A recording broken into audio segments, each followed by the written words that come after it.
Hello and welcome to the Everything is Black and White podcast. It's time for the view from the opposition. This week it comes from David Dymond from the Ipswich Town podcast, Blue Monday. David, thank you very much for popping on to the show. How are you keeping? Are you well? I'm good, thank you. Yeah, very good, thanks.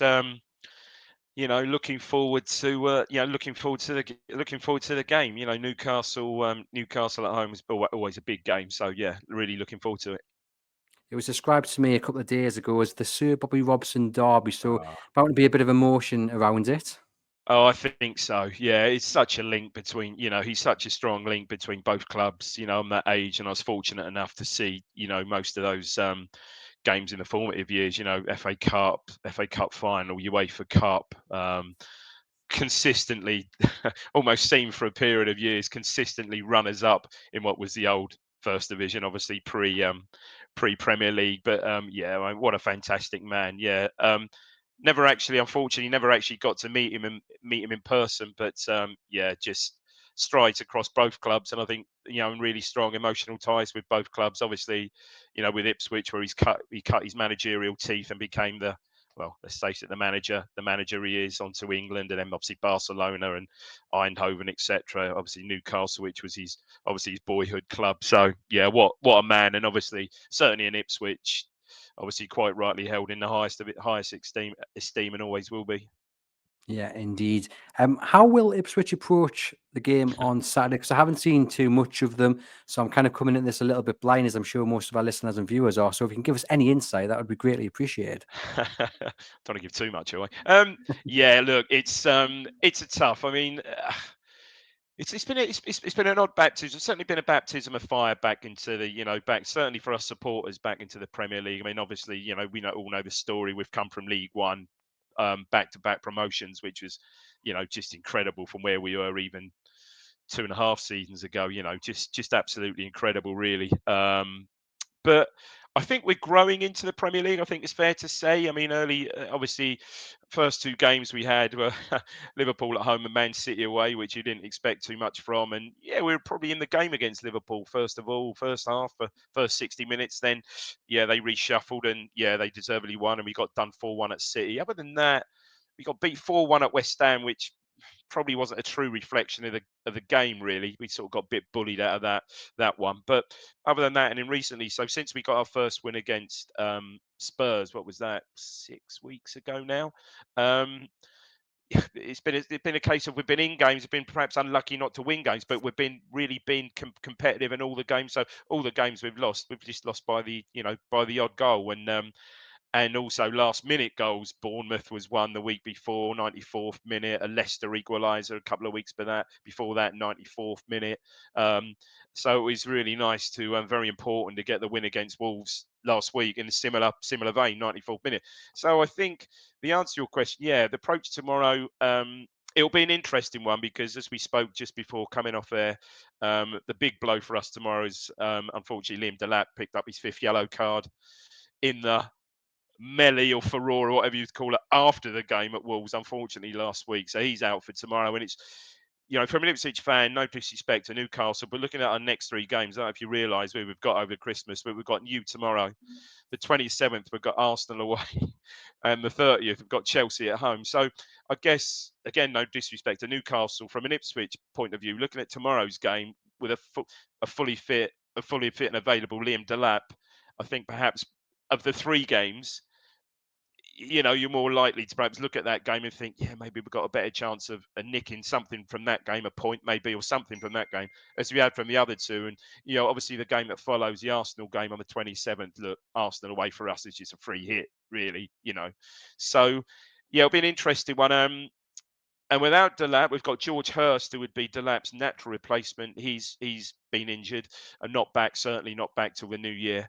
Um, I don't think it will, because it's so ingrained 4-2-3-1 in how we play. I don't think we'll change it, but who knows with McKenna? He might really throw a curved one. He might go slightly different, but yeah, I don't think he will. So looking at it from the outside, I think perhaps we've got Sammy Smodics, um, who was ill last week. I think he had some sort of virus, so he wasn't even on the bench at Wolves. So hopefully he's fit. He's been playing on when he has played this season. He's been playing as one of the three off the left, but he's the one perhaps with the physicality to play as a 9 on his own. But oh man, I don't know. I mean, just to sum up, I mean it's incredible, really. Last week against Wolves, 6 of the starting 11 played in the League One promotion game against Exeter 2 seasons before. It's incredible. It really is incredible how McKenna's can work with these players and improve these players, and how they've just evolved. So it'll be an interesting, could be an interesting change dynamic tomorrow against Newcastle without Liam Delap. I heard that stat actually on Five Live last weekend after the Wolves game, and I was taken aback by it. Just like that's sheer number of people who've come to the league with you guys is a fantastic story. Just in terms of the actual game itself, because Newcastle United have struggled against teams who've sat in a low block. So are Ipswich going to do something similar? We tend not to play like that. We're very much a high pressing side. I mean, that comes from League One, and I think we're pretty up there. If you look at the stats, I saw this earlier this week. We're up there with any of the highest running stats of any team in the Premier League. So we're very much a high press team. Yeah, like I say, it may just call for a change because we haven't got that focal point up front tomorrow. So it may well call for a different approach tomorrow. But again, that's just not been, the manager McKenna's way. He's stuck fairly rigidly to this 4-2-3-1. So it'll. I wouldn't like to hazard what our approach will be. I don't think the team itself. I think probably almost picks itself from last week. It was a good performance last week. I mean, Wolves, it was a funny old game. Playing Wolves, probably played them at the right time. They were very edgy, obviously, and subsequently, obviously, O'Neill went post-match. But I think the back four will probably be the same. The midfield two played really well last week. Sam Morsy and Jens Kajust, who we've got on loan, who's a super player. We've got him on loan from Napoli, and is actually keeping. We've had Kelvin Phillips. So we've had Kelvin Phillips on loan all season. Last 3 games, he's been on the bench, hasn't come on, hasn't even figured from the bench, which is kind of strange. But and we'll see how that pulls out. And then, like I say, I really wouldn't know what he's going to do up front tomorrow. Now, McKenna's obviously got this big reputation. He was linked to the Man United job back in the summer. I think he then signed a new deal. Do you, because I've just said there, Newcastle United sometimes suffer when teams sit back and invite them on. They can't seem to break them down. It sounds like McKenna's got his own ethos and he's not going to change from it. Now, Vincent Kompany did similar and Burnley went down. Yeah. Eddie Howe actually does similar. And he was asked about the Vincent Kompany example by Simon Jordan a few weeks back, and he seemed to suggest that he would never change his approach as well. And that's something that should be admired. From an Ipswich point of view, when you hear Newcastle suffer with a low block, but what you've just said there, McKenna's likely not to change his style. Is that a bit of frustration, or did you just say, do you know what, we love the manager, and it's his choice? How can you not? I mean, look where we were. And I know it is cool. Of course, it's a totally different, and we've seen it. The Premier League. What do you know? What I've noticed more, and I think most fans have noticed more about the Premier League since we were there. I mean, 20 odd years ago, and obviously in the interim, I've been to odd Premier League games. Obviously not involved with Ipswich, but I've been to odd games. What has changed, I think, is just the physicality and the athleticism of these teams now. It's just on a totally different level. And I just think it's taken us, it's what we have 16, 17 games now. It's taken this number of games really for us to really get up to speed and to cope with that. And I think we're finally coping with that. And really the answer, no, I really don't think he will change. So it could be it could be folly tomorrow. It could be an entertaining game. And I've looked at Newcastle's results, and you've done very well. Obviously, you've got pulled some great results, haven't you? I mean, they beating Arsenal, then to go Forest on a right roll. He went there and won. Surprising one for me was the West Ham home game, where you just didn't. Again, was that an example of a West Ham low block or not? Yeah, it was. And Newcastle United had to try and win that game by having more of the ball, and they just couldn't. But it was also a case of the first half having 3, 4, 5 chances and not taking them. Yeah, West Ham came out in the second half, and yeah, Newcastle fell into that trap, which they've done so often this season, of being absolutely shocking in the second half. Thankfully, yeah. in the last home game, they didn't do that, and which was a Yeah, Leicester, real, yeah. yeah, was refreshing, because again they had 3 or 4 chances in the first half, but only went in 1-0 up, and you were sitting there at half time thinking, dear God, is the same going to happen? But again, the Leicester game, it's funny because a lot of people have called Ruud van Nistelrooy a little bit naive for the way he approached it. It was very, well, there wasn't much about them at all, but it wasn't exactly a low block either. So it's interesting because like I said, it's on paper, you can see when Newcastle United struggle, but at the same time, you've got to admire a manager who sticks by his guns. Yeah, you have. I mean, I suppose maybe there was that. Was it criticism? It was only his second game in against Man City, where again, but it was Man City, a Man City second game in, not the Man City perhaps they are now. But yeah, we're just we expected to go there and actually scored first. Probably the worst thing we bloody did. We scored after 2 minutes, sort of poke the bear sort of thing. But no, there'll certainly from fans there'll be no real criticism of the matter because of the narrative of where we come from. It's just incredible, absolutely incredible, really. However, recently it was such an important win against Wolves because we had a great result against Spurs, and then there's international break, and then I don't know if you saw any of that. That was the live game. We drew 1-1 with Man United, and probably with a better side, probably on chances could have nicked. Wouldn't really have been a nick if we had won that one, to be fair. And then we had 3 home games. We had well, then we had 3 games coming up. We had Forest away. Um, Palace at home and Bournemouth at home. So we lost narrowly to Forest away. Again, that was a game where we knew, perhaps you just said, but perhaps a bit about the West Ham game. Forest away, we needed to score first, didn't, conceded after half time, and they were just so well organised. They just sat, banks of 4 behind the ball, and we just couldn't lay a glove on them. And pretty much then we went to a midweek game against Palace, so we think, okay, fine, look, this is a chance, points. And the same, we huffed and puffed. Not a great performance against Palace, but again, they scored about the 53rd minute, something like that, and sat back. We couldn't break them down. And then the real kick one was with Bournemouth, where we went one up. Probably missed a couple of half decent chances to go 2 up. Had a goal disallowed, probably right on VAR, but from a corner, sort of goal Arsenal have been scoring all season and allowed, sort of thing. And then Bournemouth equalised 87th and Nick won in the 94th, and you think, that's when it really hit home, I think. And then, so important. Then you're lifted again, obviously, by the last minute winner against Wolves. So, yeah, no, I think it'll be an attractive game. I think tomorrow. It'll be an attractive game tomorrow, but yes, hopefully for the right reasons. But yeah, I don't know. I keep harping back to it, but Delap's just going to be such a huge miss for us. Massive. We're going to talk about the lap, as our viewers and listeners know, because I'm a big fan. But just before we do, just a reminder, ladies and gents, that this episode is sponsored by NordVPN, and you can get a very special discounted offer by clicking the link in the podcast description box. You can keep yourself protected from the scammers and the hackers, which will be brilliant, especially at this time of year. So hit that link, discounted offer, a few extra months on a 2-year plan. It's well worth signing up and supporting the podcast as well. Yeah, David, I am a huge fan of Liam Delap, and I'm so happy that he's found his feet in the Premier League. I think it's 6 goals so far this season. I think he would have been perfect for Newcastle United as that kind of backup competing striker with Alexander Isak.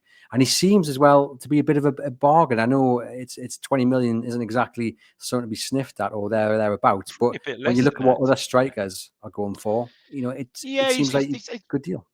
Yeah, he's had a bit of a lean spell, to be fair. He hasn't scored since the Spurs game, but he's been really unlucky. He just leads the line, and I can see. I hate talking like this, and I hope it never. Obviously, from Ipswich fan, I hope it never happens. Look, inevitably he'll move from Ipswich, but whether it be whoever he goes to, but just the style of the man, the style of how he plays.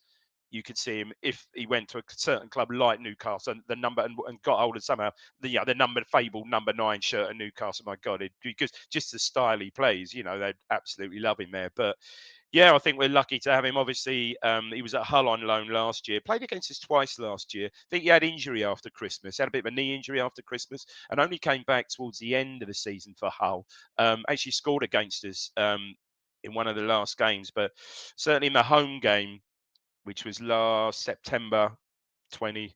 where are we now? Must have been September, October 23. We probably one of our best performances of the season. We won 3-0, but he played up front for a whole that day, and he was a right handful. Even that day, he virtually led it on its own. He was absolutely superb, and you thought, yeah, okay. And when we linked with him in the summer, we all hoped, yeah, hopefully this can come off. And yeah, it came off, and yeah, I mean, you know, you hear Danny Murphy talking about him, I think, on Match of the Day about a month ago. Could have been after the Man U game, saying, Mark Chapman said to Danny Murphy, yeah, what do you think of him? He said, I think he's the most natural successor to Harry Kane. And yeah, it's a big, massive shoes to fill, but yeah, he's just an all round, just his strength, pace, yeah, I mean, he scored also. Well, I mean, he's only scored 6, but all sorts of goals as well. Yeah, he's got a lot. Still a bit raw. Still will get, perhaps in certain moments over aggressive and picks up perhaps unnecessary yellows. That's not necessarily a criticism of him. That's just the way he plays. So perhaps you wouldn't want to knock that out of his game. But yeah, he is. I think he is the real deal. Yeah, and look, that if we can stay up, look, I think a player like him, the season he's having, the narrative around him, the only way we can possibly hang on to him is if we stay up. If we stay up, and even then, it's not certain. If we stay up, you'd think that we've got a chance. If we go down, then look, yeah, inevitably, I think he'll go. Yeah, he'd probably double your money. So I suppose that's something I that can would have lead thought you. if he continues as he is and chips in with a few more goals, so say, I hate talking about this, but say the worst does happen, but yeah, he perhaps scores another 6 goals after Christmas, or 12 goals, and throw in a few assists there, and yeah, you're talking, or certainly you're talking 40 million, aren't you? Surely for a young 22-year-old English as well. Yeah. Well, he's in my I'd fantasy have team, thought. so fingers crossed that once he returns Is from he? Is he? suspension, Yeah. he can hit Yeah. the ground running. Yeah. So, and these other players. So we've got Leif Davis, who obviously ex-Newcastle junior, the left back. Great player. I think. Well, it's funny. It would be interesting to see how he compares with Lewis Hall. Obviously at the weekend. Obviously, Lewis Hall's made the breakthrough in the England squad. Played for England now. I think no doubt. Yeah, Leif Davis at some point I'd have thought would also get a call. It's just like an assist machine. And the other player I suppose to look out for is we've got Murray Hutchison, who plays wide right. Signed him from Chelsea, big money. He was 20 million from Chelsea. Had him on loan from Chelsea last season, 21. Just bags of talent and skill, and likes a trick, and yeah, a real crowd favourite. So yeah, I'd probably say, yeah, they're the 3 standout players for us. But then you've got to look at the players that have come from forwards. There's one player at the back who will play tomorrow, Cameron Burgess, who we signed 3.5 seasons ago from Accrington Stanley. After a season, probably was looking likely going to be bombed out of the club. Again, just working with McKenna, coaching, everything else. It's just been an absolute revelation this season. So we signed Jacob Greaves for, I think we paid 13, 14 million. Left-sided defender from Hull. Was in the EFL team, Championship Team of the Year last year. To say 21, 22, looks a great player, thoroughbred player. Picked up an injury, and Burgess he's now fit again. Burgess is now keeping him out of the team. Just absolutely incredible, really. Yeah, it's testament to how well he's doing. And I love stories like that as well. Players who've kind of come from relative nowhere to starring in the Premier League. There's Ipswich got quite a few so of them. many here. Like it's Sam Morsey, the same. Well, unfortunately, he's the captain, the skipper. He's 33 now, unfortunately, but just been an absolute revelation in the Premier. Certain players you think, can they make the step up, and just almost seamless, really. You mentioned plenty of threat for Ipswich. Is there anyone in particular that you're worried about from a Where do you Newcastle want me to point of start? view? Obviously the obvious. Obviously Isaac, Gordon. I would say Isaac. I like Guimaraes a lot. I do like him. I know Joe Linton's suspended, isn't he? He's not playing, Yeah. which is, I suppose, a very, very much a positive. But I see. I know it's recently. Jacob Murphy's been chipping in with a few goals, hasn't he? Recently. He Yeah. has, So yeah. I guess you hear this week in, week out if you do these podcasts. But yeah, Isaac and Gordon, yeah, stand out. And since Especially Gordon. Tonali's really found his feet And in so recent obviously, weeks.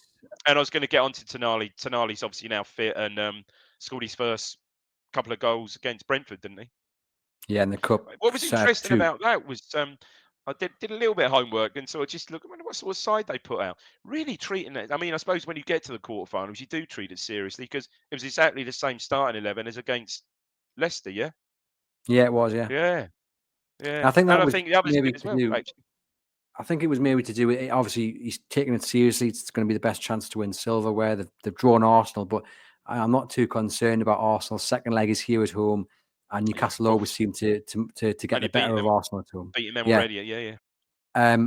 But I also think to do with the momentum as well. You know, you mentioned there the results before the international break: Chelsea in the cup, Arsenal and Forest. International break hit, then it was defeat to West Ham and defeat to Brentford. He's Yeah. then gone and beat Leicester City, and he's Mm, gone at that game. He's gone right. You know, we've got winnable games coming up into the yeah. Christmas and New Year with yourselves. No disrespect, Yeah. No. Villa, No. Yeah. and then Manchester United. So I think momentum's key there. I think that's what he more than anything. That's what he wants to build that momentum because he knows he can't keep having runs of 2 great wins, 2 great performances, Well, and then you lose to teams like I mean, Ipswich. I guess the always every season that the aim for Newcastle is top four. Obviously, to break into that top four, and yeah, going on runs like that, it's just not going to happen, is it? No, not at all. But you guys will be in good spirits as well, given that result against Wolves.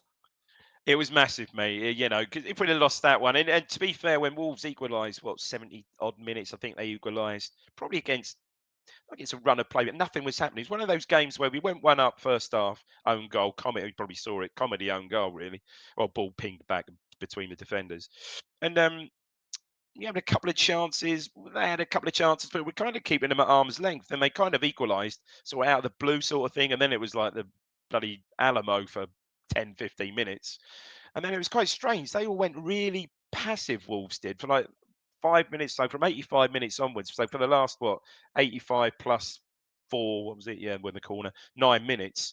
It was really all us around their box. So it was great to actually get such a big goal that together. Considering these 3 games we've got coming up over Christmas, it was such a huge goal.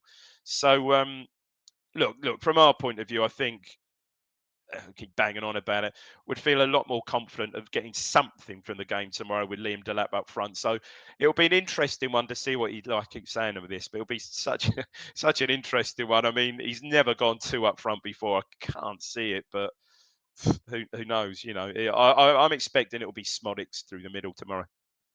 And I guess as well, the reaction that we saw at full time of Wolves, and they totally lost their head for the second time Oh, in a week. And obviously, Gary O'Neill, as you mentioned, has paid the price. But it shows you maybe the feeling that's within Ipswich. I know it's easy to say because Ipswich had won, but as you mentioned, the previous few games had maybe lost a game or two right at the end, and they're battling down there at the wrong end of the table. But there wasn't that reaction. There wasn't that kind of blowout. So it maybe from someone who hasn't followed Ipswich too closely this season, it suggests a really good feeling within the camp. Oh, it is still. Yeah, no, it is. It is. Yeah, obviously there was, after like I said, those 2 home games against Palace and Bournemouth, where you would have hoped to pick something up from both of those, even if you nicked a couple of points from those, something. So yeah, there was a real disappointment, and I think general going into Wolves. I know it's a well-worn cliche. Oh, this is a must-win game. Well, it almost was kind of thing, just given the narrative of the following 3 games. So no, I mean it's an odd one, isn't it? Because of the narrative and where we've come from in the last 2 seasons and the back-to-back promotions and that, he's probably still whatever happens this season, he's probably the safest manager in the Premier League. They're not going to change him. Even if heaven forbid we're stuck on 12 points come February, he's not going anywhere. He just won't. So yeah, it's not a free hit season. I mean, I think there's a few fans out there. Look, you've got to enjoy it. You've got to enjoy the ride and enjoy the Premier League. But it's probably happened realistically, it's probably happened a season too early for us. Probably. I think, and you just need to somehow by your fingernails scrap and fight and stay up because it's probably to become established like perhaps a Brentford, like a Bournemouth, and no disrespect, we're obviously no bigger club than we are. But what they have, they've stayed up, and you have the advantage of what 3, 4, 5, 6 transfer windows, and that's what you need. One or two just isn't really enough, Yeah, especially where indeed. we've come from. Especially where we've come from, I think. So look, I think if the worst happens, and God forbid it does, but I think, we're the players we signed in the in the close season in the last transfer window, which was the pick of the championship pretty much from last year with one or two loans, obviously Calvin Phillips, one or two others thrown in, will be much stronger, and hopefully, if the worst does happen, we'll be able to bounce back in a stronger position. Yeah, I'm But just that's going to not ask you easy. for you.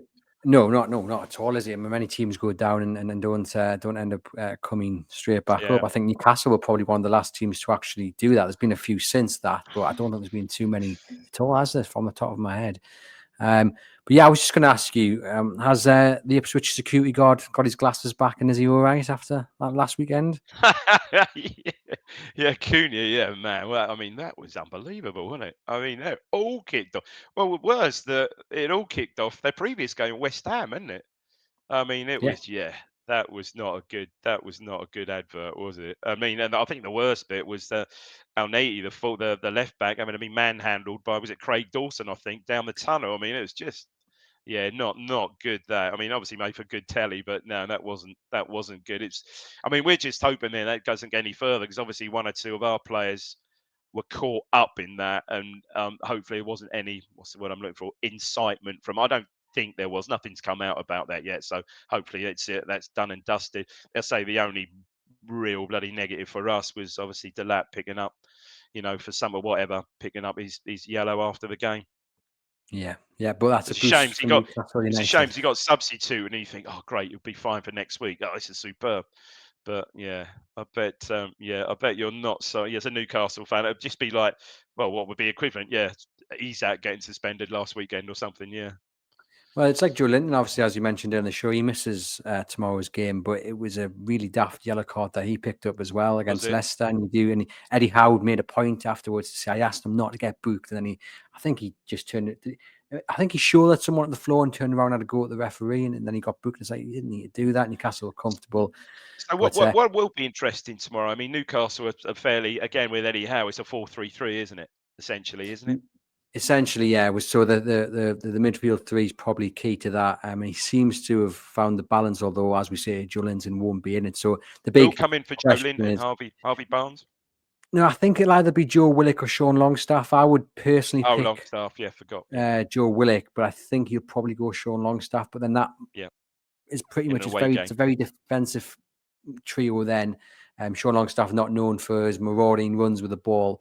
Joe Willock, however, if he's fit and he's ready Bit to more go, he's flair. brilliant box to box. Yeah. So it's one of those we'll see. But with Gordon and Murphy on the flanks, looking at their best, and Isaac scored 3 and 3 now, I think it is. It's on paper, it's one of those games Newcastle should win, but we've been here before this season against West Ham, against Everton, so it's one of those. I'm not too sure what the score is going to be. I'm going to predict the win, but in the back of my head as a Newcastle fan, I'm always thinking there's a banana peel to be stepped on here. But what's your point of view?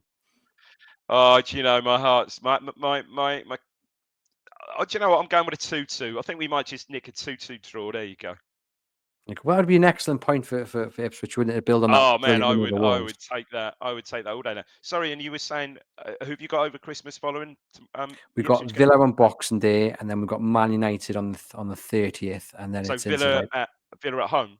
Villa at home, yeah. Yeah, okay, yeah, they're not. Yeah, okay, they're a bit in and out just recently, aren't they? Yeah. And Man So United, well, hopefully, from our point of view, a win for Newcastle and set themselves up nicely for those two games with them teams in and around Newcastle as well, Villa and sure, yeah. because the table's so tight, isn't it? I know you guys are on 12 points, but a couple of wins gets you straight up the table. It's crazy how tight it is. Yeah, it is. It is. It really is. Yeah. I mean, I mean, it's kind of nice this year because I think the top four aren't necessarily too cut and dried either at the moment. I mean, just getting away from our two teams, I've quite enjoyed watching Chelsea this year. I really do. I mean, I'm quite, perhaps with bated breath, looking forward to seeing them in back in the next week's the 30th, isn't it? I'm quite looking forward to seeing Cole Palmer, to be fair, because just on a level this season, isn't he? But yeah, it's certainly interesting. It's just nice to be back. Do you know what? It's just nice to be back in the Premier League. I'm watching Match of the Day again on a Saturday evening, which, well, yeah, most sometimes not very joyfully, but when you get the odd win, it's great. So yeah, it's kind of nice for us on that point of view. But yeah, it's the Premier League, and for a side like it's just brutal, absolutely brutal. Oh God, yeah. And like I said, it's just the.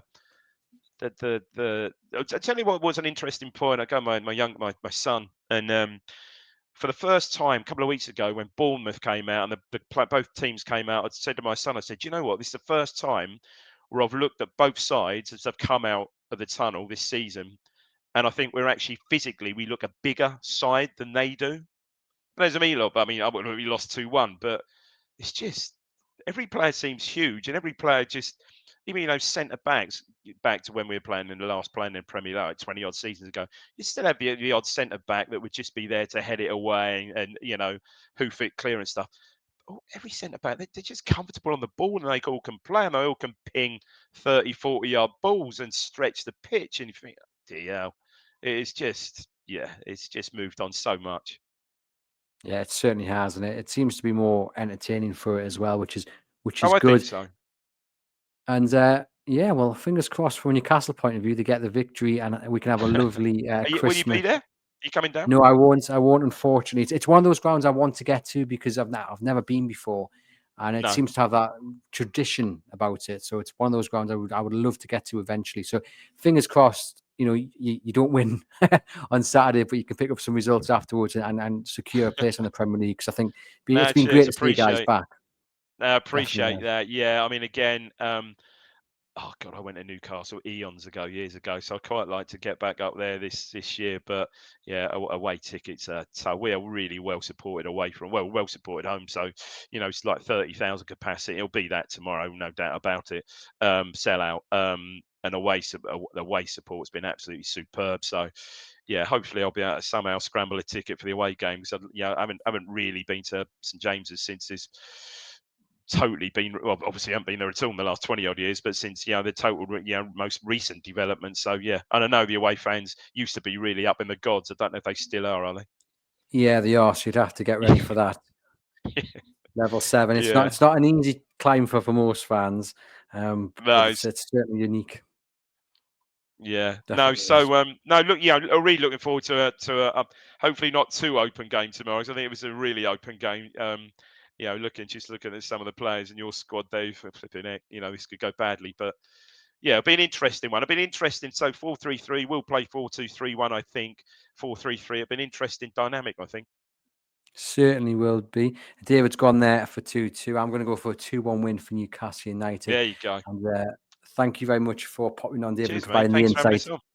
into Ipswich. No, it's been an absolute pleasure. And to you guys watching and listening, give the video a thumbs up on YouTube. Hit subscribe as well. If you're on the audio channel, leave us a rating and review. Remember to get your NordVPN subscription.